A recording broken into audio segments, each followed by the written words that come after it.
Welcome back. आज के इस वीडियो में हम लोग अलजेब्रा पोर्शन स्टार्ट करने वाले हैं। तो सबसे पहले देखते हैं क्लास 10 में अलजेब्रा में कौन कौन से चैप्टर्स हैं। तो सबसे पहला चैप्टर है quadratic equation in one variable, उसके बाद रेशियो एंड प्रपोर्शन, उसके बाद क्वाड्रेटिक सर्ड, उसके बाद वेरिएशन।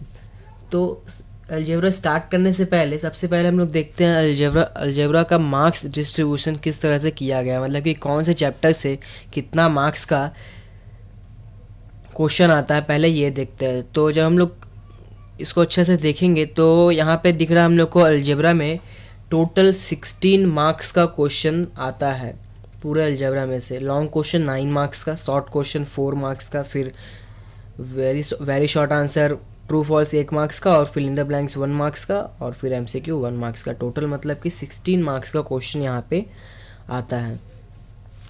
तो अब ये देखते हैं कि कौन से चैप्टर में से किस तरह से क्वेश्चन दिया जाता है। तो यहाँ पे दिख रहा है जैसे कि क्वाड्रेटिक इक्वेशन में, मतलब कि जो पहला चैप्टर है quadratic equation in one variables, इसमें 2 क्वेश्चन दिया रहेगा, उसमें से 1 करना, मतलब 1 आउट ऑफ 2। 2 क्वेश्चन एग्जाम में दिया रहेगा जिसमें से हम लोग को 1 अटेम्प्ट करना है और वो रहेगा 3 मार्क्स का। और यहाँ पे देखें तो जितना डिस्ट्रीब्यूशन यहाँ पे जो दिया हुआ है, यहाँ पे सिर्फ 3 मार्क्स का डिस्ट्रीब्यूशन ही दिया हुआ है। उसके बाद यहाँ पे वेरिएशन और सर्ड के बारे में दिया हुआ, तो वेरिएशन और सर्ड यहाँ पे लिखा हुआ। उसके बाद 1 आउट ऑफ 2 क्वेश्चंस, इस यहाँ पे भी 2 क्वेश्चन दिया रहेगा जिसमें से 1 करना है, मतलब कि 1 दिया रहेगा वेरिएशन चैप्टर में से, 1 दिया रहेगा क्वाड्रेटिक सर्ड में से, जिसमें से हम लोग को कोई एक क्वेश्चन अटेम्प्ट करना है, या तो वेरिएशन वाला या तो क्वाड्रेटिक सर्ड वाला, जो कि वो भी 3 मार्क्स का ही रहेगा। उसके बाद आता है ratio and proportion. So ratio proportion में भी 1 आउट ऑफ 2 क्वेश्चंस, मतलब यहाँ पे भी रेशियो प्रपोर्शन में 2 क्वेश्चन दिया रहेगा जिसमें से हम लोग को 1 अटेम्प्ट करना है और वो भी 3 मार्क्स का रहेगा। सो यहाँ पे हम लोग ये समझ चुके हैं कि किस तरह से क्वेश्चन आता है एग्ज़ाम में, किस तरह से मार्क्स डिस्ट्रीब्यूशन है। सो हम लोग को एक क्या रहेगा कि पढ़ने में आसानी रहेगा, मतलब या तो ये कह सकते हैं कि प्लानिंग अच्छा से एक बार हम लोग कर लेंगे कि हमको ये चैप्टर पे अच्छा से फोकस देना है, या ये चैप्टर मेरे को अच्छा से समझ में आया है तो हम इसमें अच्छा से प्रैक्टिस करेंगे। और यदि इस चैप्टर में से कोई भी सम्स आता है तो हम उस सम्स को करके ही आएंगे। इस तरह से हम लोग को प्लानिंग और इस तरह से हम लोग को प्रैक्टिस करना होगा। सो मेरा बताने का भी यही रीज़न था, यहाँ पे समझाने का भी यही रीज़न था कि आप लोग अभी से समझो इस बात को और प्लानिंग करके रखो कि हमको इस चैप्टर में से ये करके जाना है, और यदि ये क्वेश्चन में आएगा तो हमको ये करके ही आना है। जैसे कि यहाँ पे वेरिएशन और क्वाड्रेटिक सर्ड का बात किया जा रहा है, तो स्टूडेंट ज़्यादातर क्वाड्रेटिक सर्ड को चूज़ करते हैं, क्वाड्रेटिक सर्ड ज़्यादा ईजी होता है। सो यदि हम ये प्लानिंग करके रखें हम कि हमको क्वाड्रेटिक सर्ड करना है, तो हमको इस तरह का प्रैक्टिस भी करके जाना होगा एग्ज़ाम में कि यदि वेरिएशन और क्वाड्रेटिक सर्ड में से एक एक करके क्वेश्चन आता है, ये ऐसे ही आएगा ही क्वेश्चन, इसी तरह से पैटर्न है क्वेश्चन का, इस तरह से क्वेश्चन आएगा, तो क्वाड्रेटिक सर्ड का कैसा भी सम हो, चाहे हार्ड हो या इजी हो, क्योंकि हम लोग पहले ही क्वाड्रेटिक सर्ड को चूज़ करके रखे हैं। या तो ये कर सकते हैं कि हम लोग दोनों चैप्टर को अच्छा से करके जाए तो कोई प्रॉब्लम नहीं होगा, या यदि हम लोग ऐसा करते हैं कि अच्छा से एक ही चैप्टर पे ध्यान देते हैं टाइम बचाने के लिए, प्रैक्टिस अच्छे से करने के लिए, समझने के लिए, तो यदि हम लोग क्वाड्रेटिक सर्ड को अच्छे से करके जाते हैं, या ये कह के रखें कि क्वाड्रेटिक सर्ड ही करते हैं, तो इस तरह से हम लोग को प्रैक्टिस करके रखना पड़ेगा कि यदि वहाँ पे इजी सम्स हो या हार्ड सम्स हो क्वाड्रेटिक सर्ड का, तो हम लोग श्योरली उसको श्योरिटी के साथ पूरा सही करके आए। इस तरह का तैयारी हम लोग को करना पड़ेगा यदि हम लोग किसी एक चैप्टर को चूज़ करते हैं। सबसे पहले देखते हैं कि रेशियो होता क्या है। What is ratio? In mathematics a ratio is a comparison of 2 और more numbers that indicates their sizes in relation to each other. 2 या 2 से ज़्यादा नंबर एक दूसरे का रिलेशन इंडिकेट कर रहे हैं। किस चीज़ का रिलेशन? साइज का रिलेशन। किसी चीज़ का अमाउंट का रिलेशन, किसी चीज़ का साइज का रिलेशन, किसी चीज़ का क्वांटिटी का रिलेशन को इंडिकेट करते हैं, इसको हम लोग रेशियो बोलते हैं। सो पहले देखते हैं रेशियो लिखा कैसे जाता है। ये हम लोग को सबको पता ही है, रेशियो इस तरह से कुछ लिखा जाता है 2:3। इसमें हम लोग ये बीच में एक साइन लगाते हैं जिसको इस टू बोलते हैं। इस तरह से लगाने पे ही हम लोग इसको बोलते हैं कि ये रेशियो है। ये साइन से पता चलता है कि ये 2 और 3 रेशियो में रखा गया है। अब यहाँ पे ये जो 2 है इस पोजीशन पे जो भी नंबर रहेगा उसको हम लोग बोलते हैं एंटीसीडेंट, और 3 के पोजीशन पे कोई भी नंबर रहेगा उसको हम लोग बोलेंगे consequent. Okay, antecedent is to consequent. ये नंबर बोलने का मतलब कि किसी चीज़ का टोटल होगा 5 और उस टोटल 5 मतलब टोटल एक्चुअल टोटल हम लोग 100% को 1 ही मानते हैं, मतलब 100% टोटल होता है, और पार्ट के हिसाब से मतलब फ्रैक्शन के हिसाब से हम लोग 1 पार्ट मतलब कि टोटल इसका 1 मानते हैं। यदि यहाँ से देखिए अभी 2 + 3 5 होता है, यदि हम लोग ये मान के चलते हैं किसी कोई चीज़ ऐसा है कि जो 500 ग्राम का है, ओके 500 ग्राम का कोई चीज़ है उस और वो मिक्स किया हुआ चीज़ है जिसमें 200 ग्राम कोई फर्स्ट या ऐसे दे देते हैं फर्स्ट मटेरियल 200 ग्राम है और सेकंड मटेरियल 300 ग्राम है, तो उसका रेशियो क्या होगा 2:3। मतलब कि 500 ग्राम सब्सटेंस के अंदर 2:3 रेशियो में, मतलब कि 2 पार्ट फर्स्ट मटेरियल का है और 3 पार्ट सेकंड मटेरियल का है, मतलब 200 ग्राम फर्स्ट मटेरियल और 300 ग्राम सेकंड मटेरियल। इस तरह से रेशियो को समझते हैं और इस तरह से रेशियो का इस्तेमाल होता है। और ये समझ में आ ही गया होगा कि रेशियो का इस नंबर को मतलब कि जो पहला नंबर होता है उसको हम लोग एंटीसीडेंट बोलते हैं और दूसरा नंबर को कॉन्सिक्वेंट बोलते हैं। इसको हम लोग फ्रैक्शन में भी लिख सकते हैं 2/3। और कुछ चीज़ें पहले हम लोग देख लेते हैं, जैसे कि किसी दो नंबर को रेशियो में हम लोग तभी रख सकते हैं जब उसका यूनिट सेम हो। जैसे कि यहाँ पे 200 ग्राम है और यहाँ पे 3 kg है, तो इसको हम लोग रेशियो में ऐसे करके नहीं लिख सकते। ओके, ये हम लोग रेशियो में नहीं लिख सकते। रेशियो में कब लिख सकते हैं, जब इसका और इसका यूनिट सेम हो, मतलब कि 200 ग्राम इज टू 3000 ग्राम, तभी हम लोग इसको रेशियो में रख सकते हैं। और ये फाइनल आंसर इसका ये होगा, मतलब कि 200 ग्राम और 3 kg का रेशियो क्या होगा 1:15। ओके, तो कुछ चीज़ इसमें ध्यान में रखना है, यही कि यहाँ पे जब हम लोग इसमें करेंगे तो जब मतलब कि रेशियो का पहला नंबर जो होता है उसको एंटीसीडेंट बोलते हैं, दूसरा नंबर को कॉन्सिक्वेंट बोलते हैं।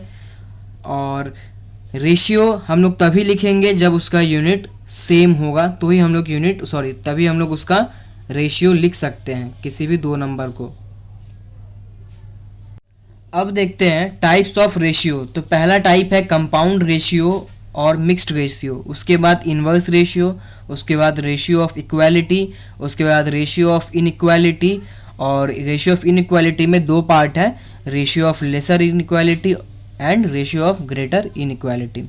तो पहले हम लोग कंपाउंड रेशियो देखते हैं क्या होता है। कंपाउंड और मिक्स्ड रेशियो ये दोनों एक ही चीज़ होता है, कंपाउंड और मिक्स्ड रेशियो।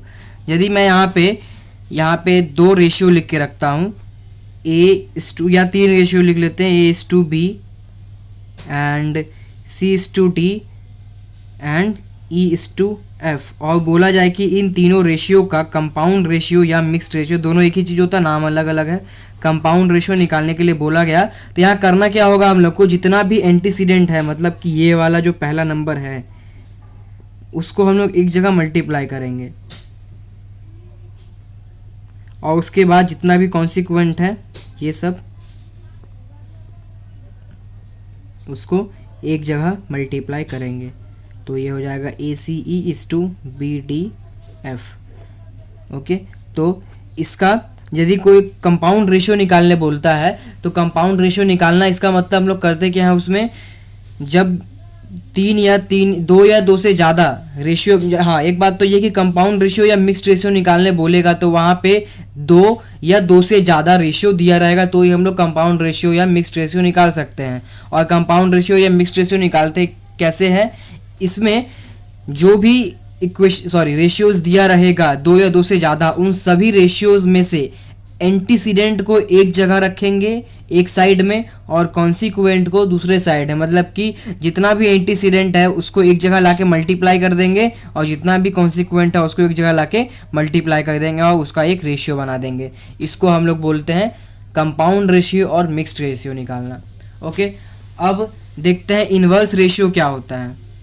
इन्वर्स रेशियो नाम से ही समझ में आ रहा होगा, इन्वर्स रेशियो किसको बोल सकते हैं हम लोग, इनवर्स रेशियो मतलब कि यदि मेरे को दिया हुआ है A/B एक रेशियो है और बोला इस रेशियो को कन्वर्ट करने इनवर्स रेशियो में, तो इसको सिंपली हम लोग B/A कर देंगे। मतलब कि जो पहले मेरा एंटीसीडेंट था उसको कॉन्सिक्वेंट में डाल देंगे और जो मेरा कॉन्सिक्वेंट था उसको एंटीसीडेंट में डाल देंगे, बस इतना ही। अब आता है ratio of equality. Equality word से समझ में आ रहा होगा, इक्वालिटी मतलब इक्वल। इक्वालिटी मीन्स इक्वल हुआ, मतलब कि जब मेरा एंटीसीडेंट और कॉन्सिक्वेंट दोनों ही मेरा इक्वल होगा, मतलब कि 1:1, यही एक रेशियो होगा जो मेरा रेशियो ऑफ इक्वालिटी होगा। इसलिए यही एक रेशियो बनेगा, क्योंकि यदि हम x:x रखते हैं या कोई नंबर ले लेते हैं 7:7, तो उसको बाद में जब हम लोग इसको डिवाइड करेंगे, मतलब कि ये अच्छा एक चीज़ तो ये भी है, जब हम लोग यहाँ पे रेशियो को फ्रैक्शन में रख सकते हैं, तो यदि फ्रैक्शन में रखेंगे तो इसको हम लोग डिवाइड भी कर सकते हैं, मतलब 1/1 हो जाएगा। सो x:x = 1:1। ओके, तो यहाँ से रेशियो डिवाइड भी होता है, तो जब यहाँ से हम इसको काट देंगे और इसको काट देंगे तो ये भी 1:1 हो जाएगा और ये भी 1:1 हो जाएगा। मतलब सीधी बात ये हम लोग कर सकते हैं, यदि हम लोग यहाँ पे कोई भी नंबर रखे, इस जगह पे कोई भी नंबर रखे, वो कट के 1:1 ही हो जाएगा। सो रेशियो ऑफ इक्वालिटी सिर्फ एक ही नंबर हो सकता है, एक ही रेशियो हो सकता है, वो 1:1। या आप लोग किसी भी नंबर को उसको रेशियो में रखेंगे तो वो एट लास्ट 1:1 ही आएगा, उसी को हम लोग रेशियो ऑफ इक्वालिटी बोलते हैं, जहाँ पे मेरा antecedent is equal to consequent. Okay, इसको हम लोग रेशियो ऑफ इक्वालिटी बोलते हैं। अब देखते हैं ratio of inequality. Ratio of inequality से भी नाम से ही समझ में आ जा रहा होगा, ऐसा किसी चीज़ का बात किया जा रहा है जो अनइक्वल है। अनइक्वल मतलब दोनों तरफ में अलग अलग होगा, मतलब या तो मेरा एंटीसीडेंट बड़ा होगा या कॉन्सिक्वेंट बड़ा होगा, इस तरह का कुछ होगा। तो इसमें भी दो पार्ट है मेरा, एक होता है ratio of inequality, lesser inequality, ratio of lesser inequality, और एक होता है रेशियो ऑफ ग्रेटर इनइक्वालिटी। तो लेसर इनइक्वालिटी में क्या होता है, जब मेरा इसमें जब मेरा antecedent is less than consequent, जब मेरा एंटीसीडेंट कॉन्सिक्वेंट से छोटा होता है, मतलब कि इस तरह का रेशियो 2:3, 4:5, 7:10, इस तरह का जो रेशियो होगा, जब मेरा ये एंटीसीडेंट जो है वो मेरा इधर के नंबर से छोटा होगा, तो हम लोग उसको बोलेंगे रेशियो ऑफ लेसर इनइक्वालिटी। उसके बाद आता है रेशियो ऑफ ग्रेटर इनइक्वालिटी, जहां पे मेरा antecedent is greater than consequent. मतलब कि यदि हम इसी को उल्टा करके लिख देते हैं, इन्वर्स करके लिख दे रहे हैं यदि हम इसको, तो अब ये मेरा क्या हो जाएगा, रेशियो ऑफ ग्रेटर इनइक्वालिटी। तो इसमें मेरा क्या हो रहा है कि एंटीसीडेंट जो है वो कॉन्सिक्वेंट से बड़ा है।